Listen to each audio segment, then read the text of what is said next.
Okay, and there's this random guy. Hello, when you least expect it, I am Cameron, the photographer. Haha, get it? Cameron, the photographer? You look so photogenic. Why not have a picture taken? Wow, I do not get, why the Nintendo put this character here in this specific place, but no. No! Okay, welcome back, and I know I said last episode that I was going to finish the Unown mystery here and there, but I'm sorry, things weren't that simple. I thought I could just show you in the introduction me capturing all 28 forms of Unown, but alas, I showed you only the first 26.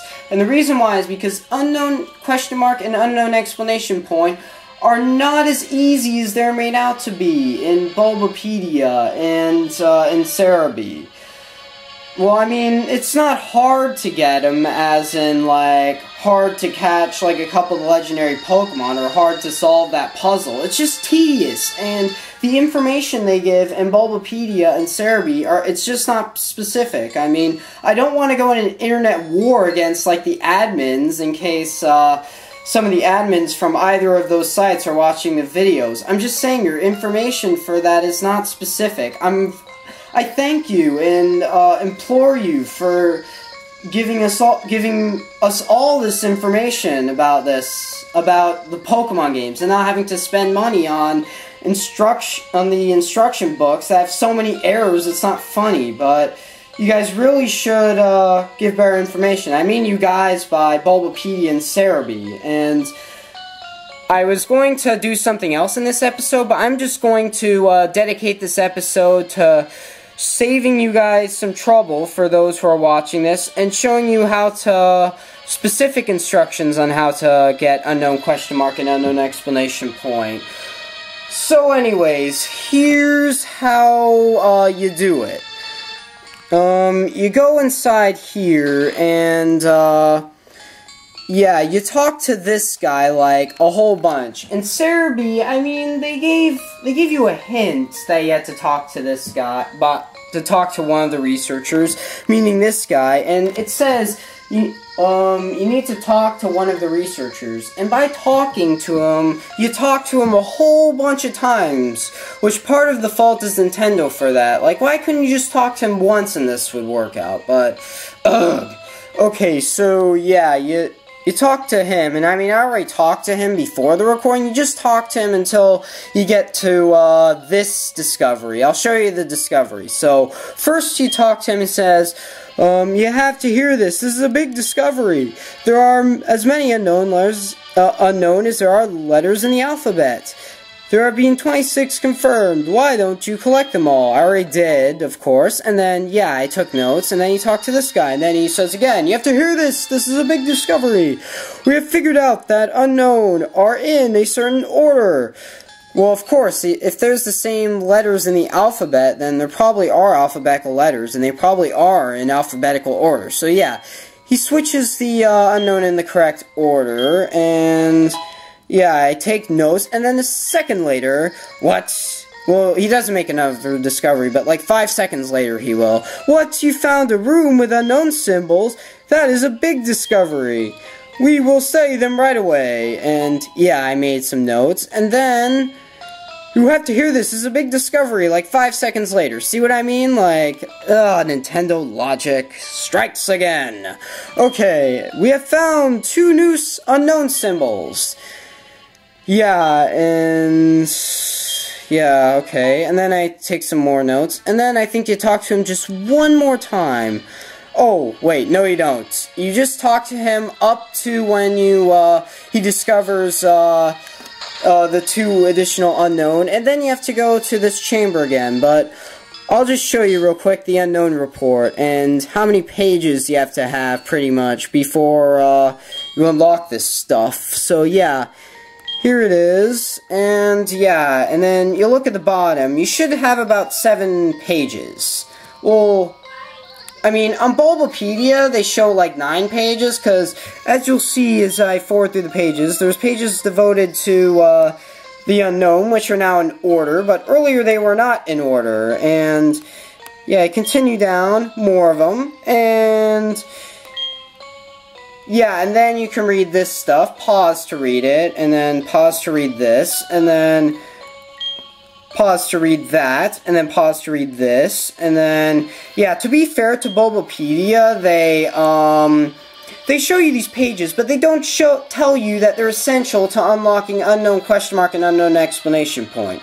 They don't tell you that you have to take notes on this and in order to unlock them, which really kind of makes me a little disappointed, but whatever. So, yeah.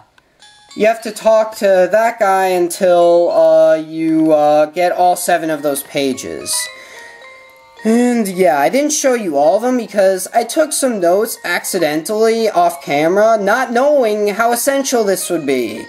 So yeah, we go in here and then you'll see, unlike when you go in here earlier, that there's this rune inscribed. Press A, and then all of a sudden, the scientist dude appears again. And yeah, he says, when did this appear? I wonder what these symbols mean. Yeah, and he's...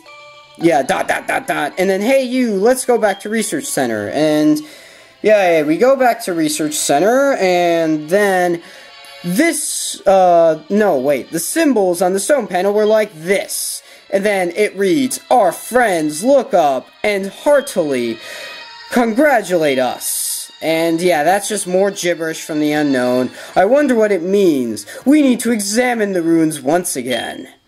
Yeah, and then I, take more notes, and then this is when unknown question mark and unknown exclamation point have been discovered. But, as Serebii implies, another area is open. But no, another area is not opened. It's in this the same area as always. See, this area has not been opened up. I thought what that meant was there was just a door that goes through there. See that rune? But no, you just find unknown question mark and exclamation point here. That was really confusing, but fortunately, since I was just wandering around here, I accidentally found out. So yeah, that solves the mystery of the unknown, and now I will capture these unknown using my Rock Smash Slave as well as a False Swiper. And if you didn't know, False Swipe leaves at least 1 hit point on the Pokemon, which is very helpful in catching Pokemon, because if they're at 1 HP, they're at, it multiplies the catch rate to the highest possible. So yeah, as if the unknown weren't easy enough to catch, I will catch this without much trouble at all. Whoops, I dropped my Stelos. Whoa. Yeah, the only trouble here is I dropped my Stelos. And yeah, I'm going to use the Lure Ball because that's pretty much the same worth as a Pokeball when catching the unknown, except it'll help you when fishing, but that's besides the point. And I caught unknown question mark.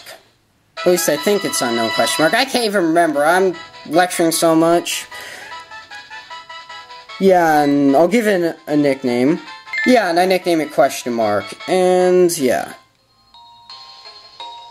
And now I will capture this last form of unknown, form of unknown, and yeah, we're kind of running out of time, so I'll have to just cut off to when I get unknown exclamation point. Yeah, that's the specific form, I already said it before, and speed it up.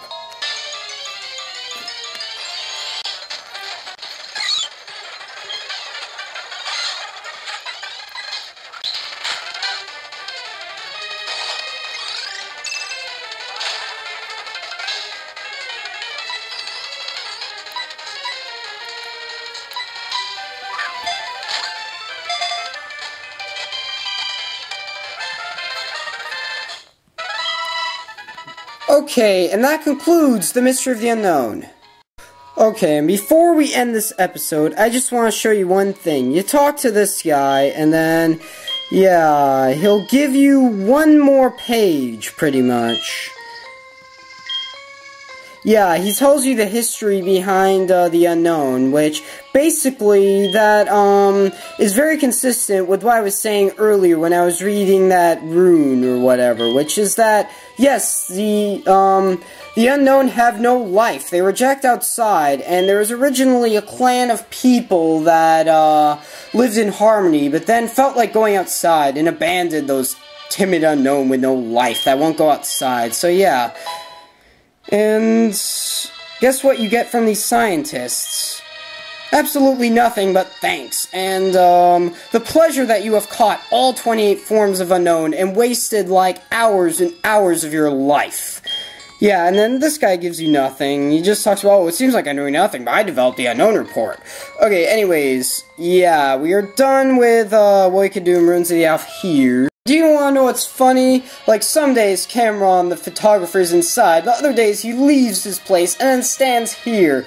Haha, Cameron, the photographer. And no, we don't want our pictures taken, and that concludes the episode. Bye.